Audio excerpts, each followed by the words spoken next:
This is at the stern of the boat. The two stainless steel rods coming down are for a swim platform that can be applied later, or that can be taken off. Same as the bottom brackets. There's dirt and stain on the paint from running off the deck where I hired people to put it on. This is a look at the rudder. The greenish color is because this is the bottom of this boat. 80–90% of it is in copper pox, which is pure copper metal in epoxy that's been painted onto it. It stays perfect if it's all painted. This is a little close-up of the rudder and the propeller system. The cutlass bearing coming out is in a stainless steel casing, specially machined for it. The same with the bracket on the bottom. Those are all heavy-duty stainless steel bolts. And the bracket itself is stainless steel, even though copper coated. The rudder itself is built like an aircraft wing, stainless steel, fiberglass over, and full of foam. So it's fairly light. A person can handle it roughly on their own. And it's tremendously strong.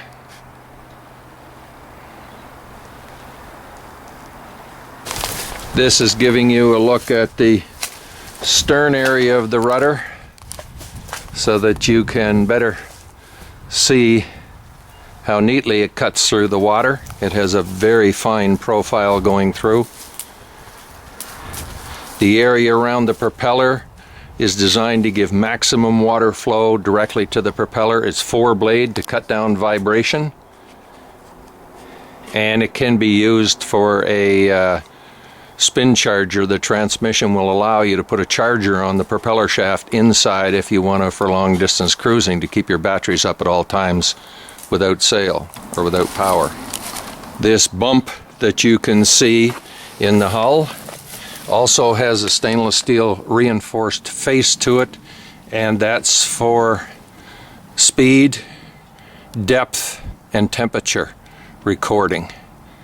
Anything hits it or scrapes it slides right over top of it because it's molded in, but it does have a faceplate, all of stainless steel, bolted right in through the hull. That's down onto the hull.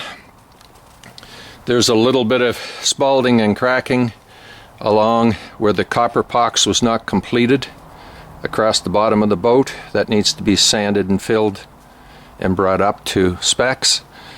The streaking is because of the water coming off the top of the deck. The boat was not properly wrapped. The intake you see at the front is one of 4 that goes for direct intake to the engine. If you happen to run into mud or whatever, using the forward intake allows you, when the boat is cruising, that literally the water pump can break down. There's enough force through it to force water through the engine and keep it cool. Should you run into mud or anything, which would plug this instantly, which happens in a lot of boats, you can switch these valves off inside and go directly to the stern valves and open those up, and will allow easy access for cooling water very quickly. You can see the trees have sort of grown up around it. That is put in position for I believe it's a 7.5-inch bow thruster. The tube is in place. The configuration is there for a certain make of bow thruster, which would probably take about an hour to install. The wiring and system for it is already in place inside, so this is the easiest way to put it together. This is if you want to have a larger bow fitting. You can have a brace. This plate goes right in through the hull. There is approximately this much solid cement in the bow of the boat, laced with rebar and rods, so its impact resistance unbelievable. The small hole you see, that's a drain hole from the chain locker room, which is rubber lined so that you can't chafe, and it keeps the noise down. This is the bow fitting with dual roller. There's, I can't remember exactly how many feet of chain. I think it's over 300 feet of chain, 3/8 heavy-duty marine chain. All the railing is 1 3/4 pipe, not tubing, so it's extra strong. The scuffer rings are also all the way down this boat, are also stainless steel. The finish on the hull will need to be redone. A lot of it can be polished out and partially painted. This is 6 years old at this time you're seeing it.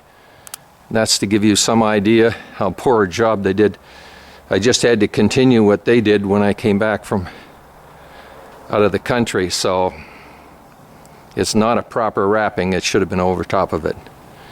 That is part of the reinforced framework. The skid that goes with it, that can be taken apart, cut in a couple of pieces, loaded on a truck, and take it anywhere you want. This is a look at the other side of the boat. Again, the streaking. There is a little bubbled from the paint in certain spots, but that can be taken out. Again, the first intakes and bow thruster. All these are well anchored, but the deck does have to be redone. That's a matter of sandblasting and refinishing. My wife. These holes through the hull. As you can see, that's the exhaust from the engine. It's fared into the hull. And the next one on the other side of the ladder, that's the exhaust from the interior heater. The boat has a total interior heat system. And also over here, fared into the hull, are two more holes for through hull fittings. That's part of the bilge pump system already in place. This piece that we're looking at on the ground also goes with the boat. This is a electronics mount at the back, a bridge that you can, it's also set up to act as a davit to take your dinghy, or to put aerials, radar, whatever, and the tubes coming out of the end are to allow you, as it goes through the deck, it bolts directly onto the deck. The plate on the deck is tapped, drilled and tapped with threads, so you just need 4 bolts for each position to anchor it down. It's all thin wall 316 stainless steel tubing. It's a little hard because we got no light in here right now. The overhead hatch is covered and it's dark, and it's a large open ventilated hatch that can be screened very easily. There's the plaque on the boat.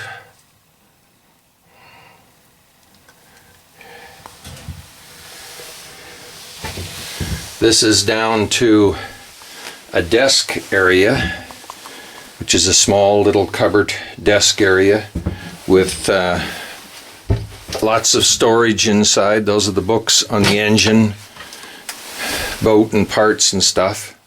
Just needs cleaning. There is a little mildew here and there because it's been sealed too tight. Bring the light up here. Here, give me that. And this is up forward in the boat. All these cushions go on for both the back deck, and the bigger cushions go for the settee in the center of the boat. More storage area, and as you can see, this is a large bedroom from side to side.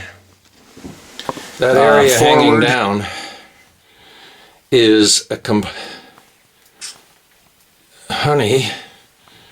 the area hanging down is the power system for the winch on the deck, and the winch on the deck is a 2,500 pound pull. I'll explain that later. It has extra breakers and switches, and everything has a duplicate inside. If one part blows in one of the solenoids, you can switch it to another one and be back in business in a few minutes. Replace it at your leisure. More storage area. This area here is access to storage area as well, but the bow thruster unit and everything else is below this. is up in the bow in this area. So easy access to the motor, all the power cables, everything. More storage underneath this side table. And I didn't get a chance to put a chair in there, but I will at some time, or I had planned. It's very light and airy in here.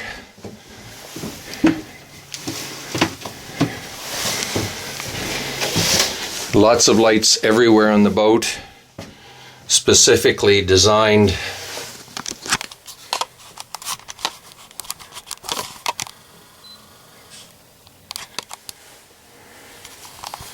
lockers, and here's another.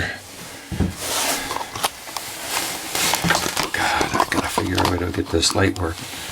Another side locker here.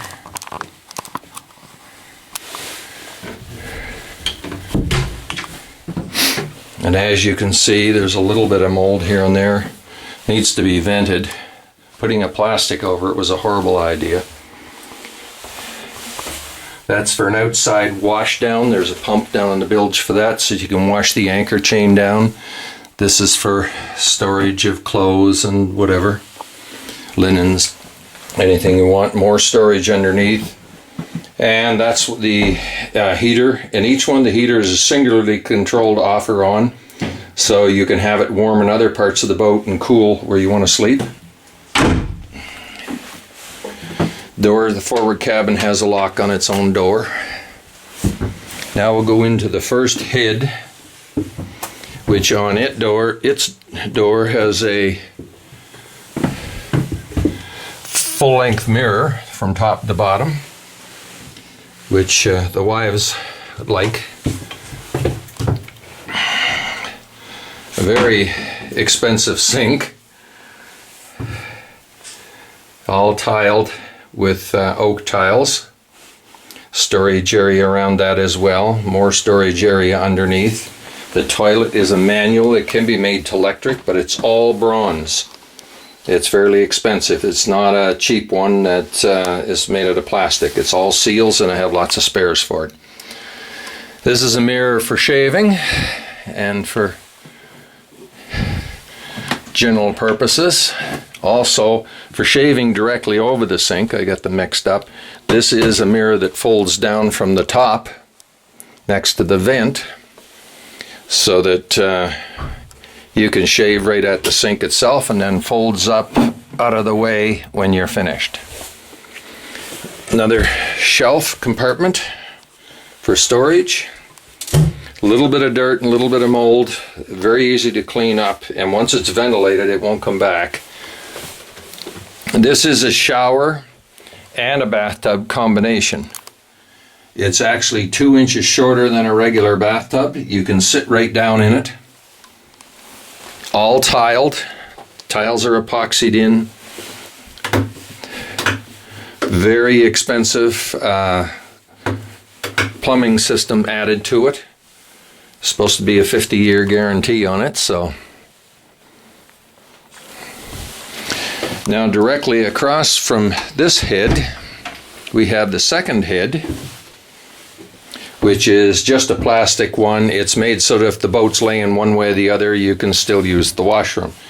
There's storage down underneath with the vent lines, or the lines for heating and in the various cabin areas running connected to it.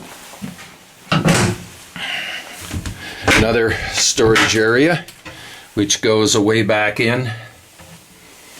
Lots and lots of storage. That's what you want on a cruising boat. Now we come forward and we go into, I guess, what you call the captain's cabin. To give you a view of this. Sorry that the lighting isn't as good. There is a little bit of touch-up varnish, not much. Mostly just cleaning and washing. As you can see, in a set of drawers there. And next to it is the heater, and again that one can be controlled off or on. Shelving, little decorative things, a speaker for music, connected to a real good stereo system. Lighting, which should be the LEDs now. Porthole, actually, there's a porthole on each side of this type, and that was from a PT boat for the Second World War. There's one placed on each side. They're all bronze. Loads of shelving, drawers underneath and shelves.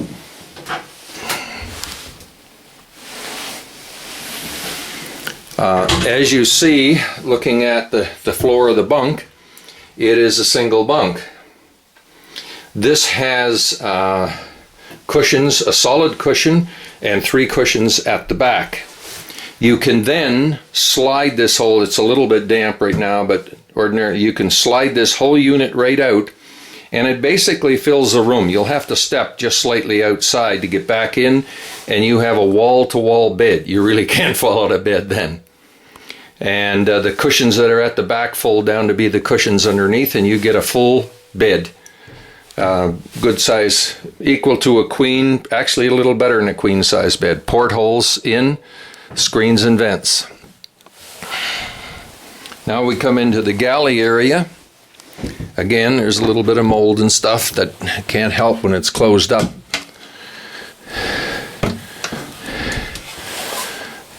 For dishes, glasses, just some spare parts in there right now. All the cupboards and everything have anchors carved into them. These are for dry foods or anything from spaghetti to whatever you want. A spice rack complete. This place over here is for a microwave oven. Again, the porthole I mentioned. Some of the paint has peeled off. It was a special primer we tried, and it didn't work too well in this particular area, so it just has to be, it falls right off easy. Just wipe it up. It peeled off within a year of putting it on there, and I just haven't had time to remove it. This is a 3-burner with oven on swivel, and all propane, all brand new, works like a charm. This cover that's on top of it is put there if you're using the microwave. That gives you more counter space to do supper, light meal, or whatever, or just to protect it. This stores underneath the stove itself when you're finished. Again, drawers everywhere, lots and lots of drawers. Have a full fridge with a small freezer into it.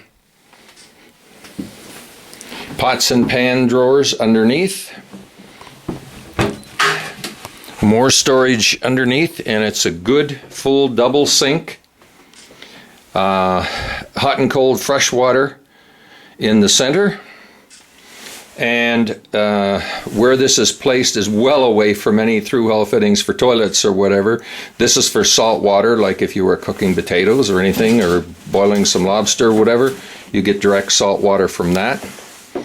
The sink is on pumps, on electric system, but it can also be switched over, and if you can see down on the floor next to my toe, there's a manual pump, which if one breaks down.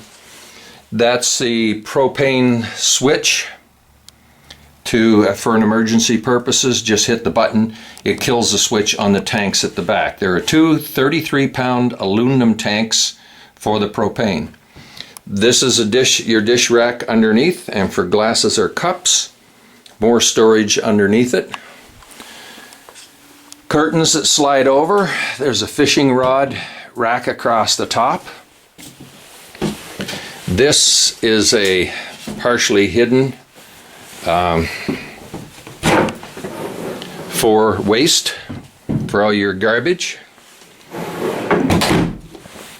Locks down with a button at the top.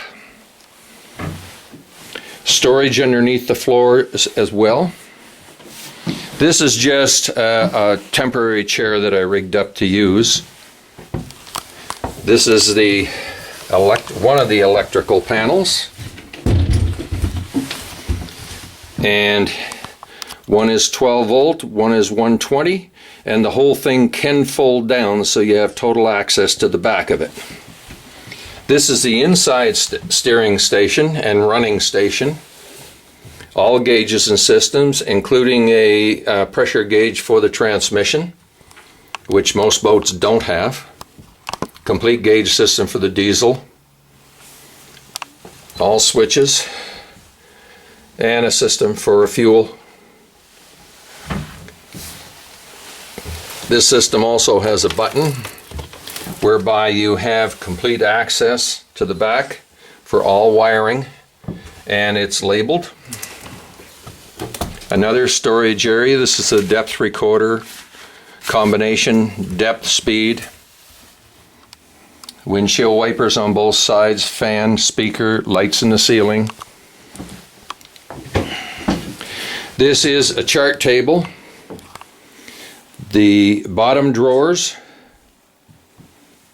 are half-size drawers, 4 by 4, or 2 feet by 4 feet, but behind them there's 2 more drawers that are hidden. You have to take this drawer completely out, access the other. The top 2 drawers are 6 feet, and they go directly underneath the deck. This whole thing can be tilted up, and it has a locking mechanism on it to whatever position you want to put it in. You bring it right up the top and you can put it right back to the bottom again. This is the area for a TV, the stereo, and for CDs, speaker and rheostat to adjust the speaker up or down. More storage in under, all the cushions in place. It was over $8,000 worth the cushion work done on the boat. This table is pneumatic, and by touching a couple of knobs underneath, you can lower the table down into the slots on either side, and the back cushions go out in the front cushions, and again you got another full double bed with a large heater at the back to heat the whole forward cabin. Everything needs a cleaning, there's no argument to that one. This is a locker coming in for wet gear or whatever you might have. Storage behind it. These flip up to allow you to put longer items in where you can't fit them up. You just flip these up and you can put a broom in place or whatever you want into place connected to it. The pot item at the bottom is for a fire extinguisher. That is also spare rope that goes with it. Another little hidden storage area in underneath there, and more storage up and top. The square box that's connected to is a vent line for venting the engine room. Underneath all of these seats have storage, large storage compartments under all seats, and underneath the back section. The ridge that you see with all the holes, that's for books or any type of gear that you want to put there. Flashlight that easy access to if you're getting out at night. More locker and storage area, drawers, shelves, and controls for the heating system. This is another one for fire extinguisher and pressure from the city's water supply when you hook up to a wharf so that you don't overpressurize your system. We'll try to show you down into the back section of the boat here. This is in the stern area. I'll try to work my way into here to give you a little better view. This is where battery storage is. In stainless steel boxes, all the systems are set up to just put the batteries in. 2 large ones there, 2 large ones on the opposite side, which I'll show you in a minute. And this is an area that I built to put a generator in at possibly a later date. Again, underneath it, storage area. More storage area along there. Storage area underneath the back, and storage area way in the back area. This is a 35-gallon water heater, which will give you approximately 40 gallons because of the special coil that's in it. The tank beside it is a glycol tank. The whole boat runs on heated glycol, not water in the system, so you don't have to worry about freezing. Also, you'll see another heater in here as well. Filter for the furnace, or for the furnace itself. The exhaust system, which is water cooled. And you can see a good part vented at the top. And it's modular, so you can take each piece apart if you need to do any repairs to any one section, or easy to take apart and get out. And that's where it exits the hull.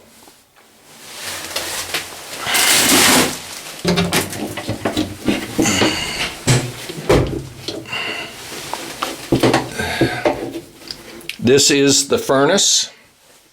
Though it's a few years old, it's brand new actually. It's still the same exact model you can buy. It's a liquid furnace, so therefore the efficiency of it is way above air, and it heats fantastically.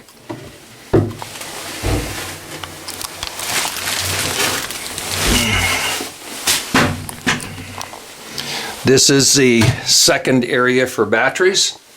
And it even has a little lifting pulley in the top to help you get batteries in or out. 2 batteries go in that system. 1 down beside the engine itself is for actual starting. We have some leakage around the top. That's because it wasn't properly wrapped. This is part of the steering system, which is all chain, heavy chain and sprocket. Basically motorcycle chain. The gearbox that it uses is out of a 10-ton forklift. Very easy to steer. And a control to notify you at the wheel what position you're in with the rudder. I have loads of spares for that as well, and it's an easy adjustment system that I've designed into it as well. This is the engine room. I believe it's 140 horsepower Perkins diesel. 6-cylinder, naturally aspired.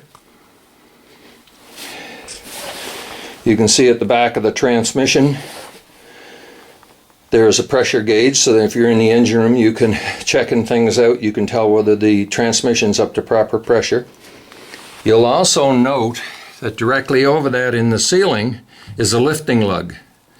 The transmission can be removed from this engine and taken out in approximately 45 minutes. And the engine is mounted separately from the transmission, so nothing moves in alignment. Everything stays as it should.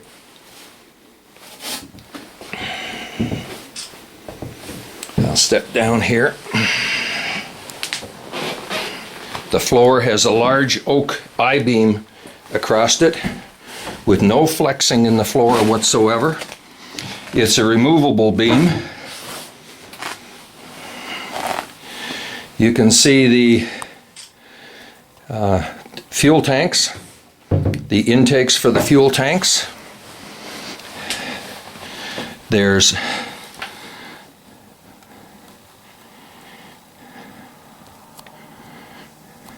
There's 5 tanks in and 4 tanks return. An explanation is that is rather neat. One of the tanks was planned to be used for gasoline oil mix for outboards. So that's why it's set up that way. Naturally, each one of the tanks you shift over to, you have to allow the return fuel to go back into the same tank, or you're going to fill up one tank with return fuel and then overflow it or pressurize it, which you don't want to do. So that's why the valves are that way. You can switch them over very quickly. There's lots of fuel capacity. It has a dual fuel system with quick switchover, so that if you get filters clogged, bad fuel or rough weather or water or whatever, you can switch one to the other and get the motor back up and going very quickly. You can get a little better idea of the motor mounts themselves. The motor's set down good and low in the hull to give good ballast for it. There's the aft bracket to it.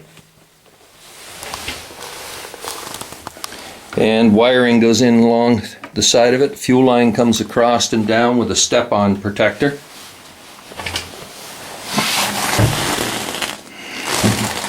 Go to the front of the motor. It has 2 more power takeoff pulleys still available. There's 2 alternators on the system, both heavy duty, and to give you lots of charging capability. And as I mentioned, there's the crossover system for water intakes. The water intake also has an alarm system onto it and a dual filter system onto it. So it's well protected all the way around.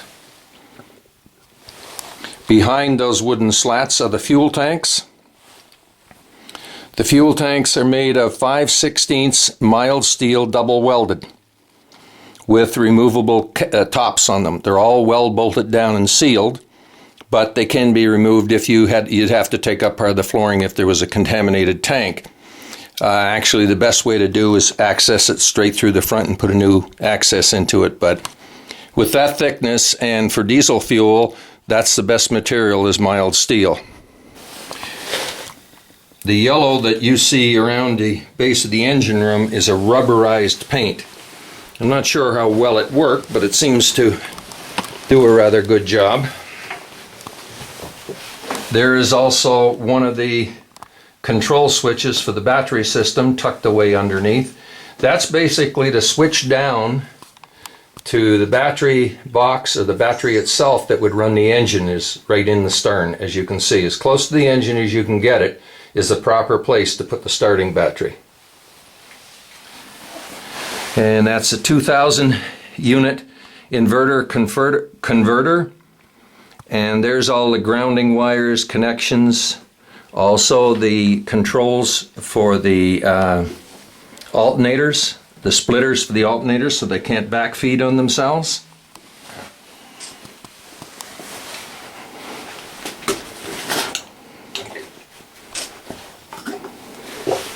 Oh, she haven't leaked the drop. She's full. So the transmission is under those boards. I keep that covered so it's protected for any time you're in around the engine room so that you don't accidentally or someone doesn't accidentally step in the wrong area and damage something or hurt themselves. A couple of screws and these boards come right off.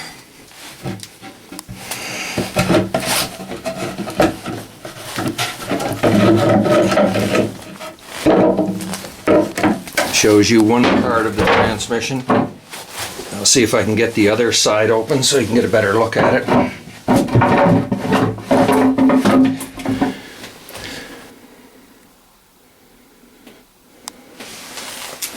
There's the transmission, and it has a shut-off knob for the pressure gauge.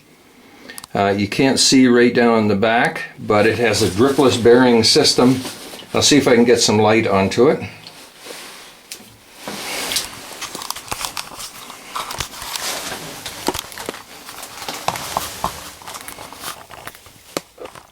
You can just see the dripless bearing that's on the back end of this.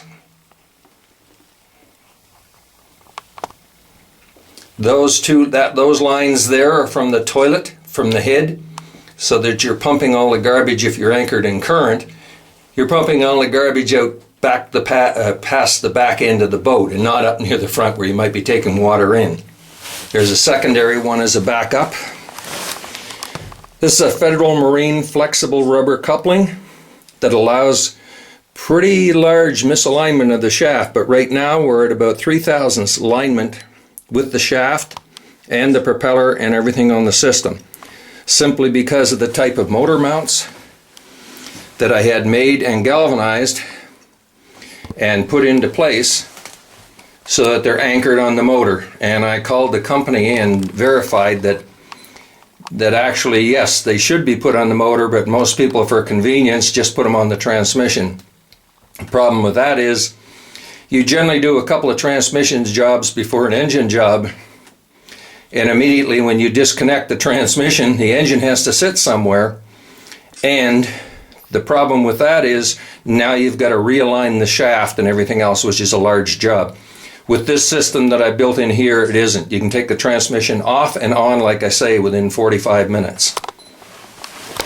The copper tube you see running across the top is a pump out oil system for the transmission. So every time you change the oil, you can also change the transmission fluid just by turning a valve and pumping that out.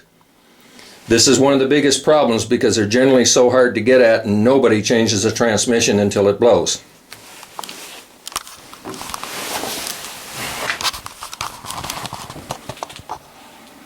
This area is the main switch over from battery 1 system to battery 2 system. Also, you'll see a stainless steel tube in the back. That's for another fire extinguisher. I recommend 3 or 4 fire extinguishers aboard any boat. 2 or 3 CO2 and 1 large powder. Powder only to be used at the last end. If you have the equipment, the chances are you won't have a fire on board your boat. And if you can shut everything down, which this boat is designed to be able to do almost instantly, most of its fire will be fed through the electricity in the boat if there's a short. Any other fire you can put out quite easily. This is all diesel. This is the stair system going out of the boat, up through a double door and latch. Looks real nice on the inside. The outside definitely needs sanding and whatever. You can see the beams. There's marine grade plywood on top of 3/4 inch native cedar.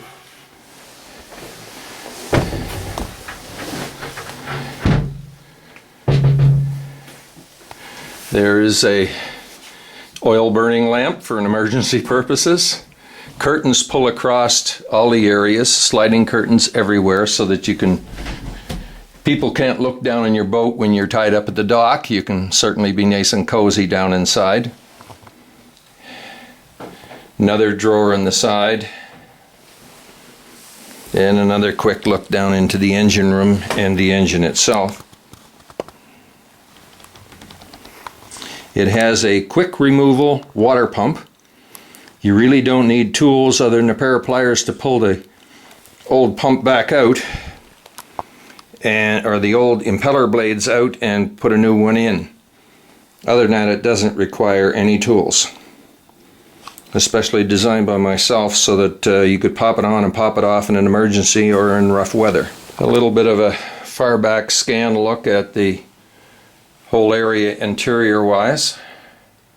And if you'll notice, there's no partition between the main room in the boat and the galley. And the reason for that is that I felt in a lot of boats I was on, anybody in the galley was getting meal, getting food or whatever, but was never part of the conversation going on in the boat or the just general being around everybody else. They're sort of isolated behind a wall. I didn't feel that that was right, and it gives the boat a much larger feeling. It's more comfortable. I'm 5'10", and there's about 8 inches above my head to the beams, 6 to 8 inches to the beams. So there's lots of headroom. I designed it for because, again, I have friends that are tall and I'm tired of coming aboard boats myself and hitting my head every beam that's in it. This again is another quick scan around. The table seats 6. You've got room over on the other side for another set of tables, or another set of chairs rather, if you wish. It can be modified anyway. It's a beautiful summer home at the very least, and it's a tough boat for traveling anywhere in the world. It is built to be a home. It's not just built to be a sailboat or a power boat. I will leave the doors open or close the doors.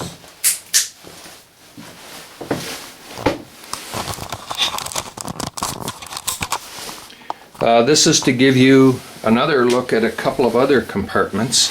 This one was designed for bread or anything for long storage. It slides right under the control room underneath the floor. It's a good long compartment for any kind of food, the easy access to. And you may not be able to see, But there's a little screw hole right there. By taking a pin out on the inside wall, you can put a screw into that hole and pull that out. And that's for storage of any guns, weapons, or anything else you may want to have aboard the boat, or personal papers, any sort of thing like that, that people can't find and get into.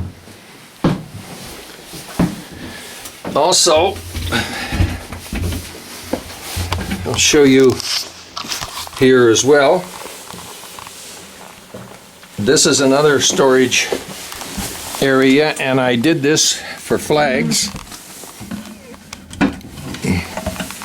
It has a spotlight and a bunch of international flags of all kind, including the Canadian flag. Tubes at the back will allow to store stuff, store the flags rolled up, and then you can label it. And though it's stuck right at this moment, this piece across here, which you can't really see, that slides out as well. Everything's damp. It's got to get dried out very quickly. But everything in here, this is another hidden storage area that people can't readily find aboard the boat unless they decide to cut it apart with a saw. I've put a number of hidden compartments specifically for the owner to have for hid papers, documents, money, etc.